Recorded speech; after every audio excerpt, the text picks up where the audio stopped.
രാഹുൽ തന്നെ പ്രതിപക്ഷ നേതാവായേക്കുമെന്ന സൂചന. കെ.സി. വേണുഗോപാൽ, ഗൗരവ് ഗൊഗോയ്, മനീഷ് തിവാരി എന്നിവർ പരിഗണനയിലുണ്ടെങ്കിലും സഖ്യത്തിലെ ഘടകകക്ഷികൾക്ക് രാഹുൽ പ്രതിപക്ഷ നേതാവാകണമെന്നാണ് താൽപര്യം.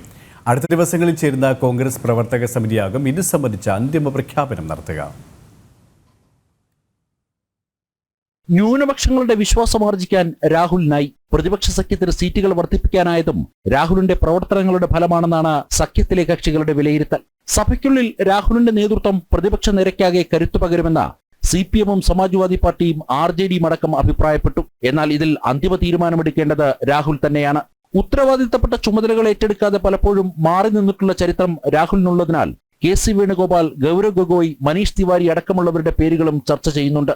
അതേസമയം രാജ്യസഭയിൽ ദക്ഷിണേന്ത്യക്കാരനായ മല്ലികാർജ്ജുന ഖാർഗെ പ്രതിപക്ഷ സ്ഥാനത്ത് തുടരുന്നതിനാൽ കേരളത്തിൽ നിന്നുള്ള കെ.സി. വേണുഗോപാലിനെ ലോക്സഭയിൽ കക്ഷി നേതാവാക്കില്ല.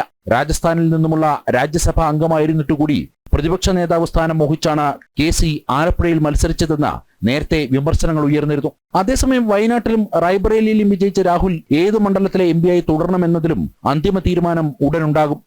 ജനം, ഡൽഹി.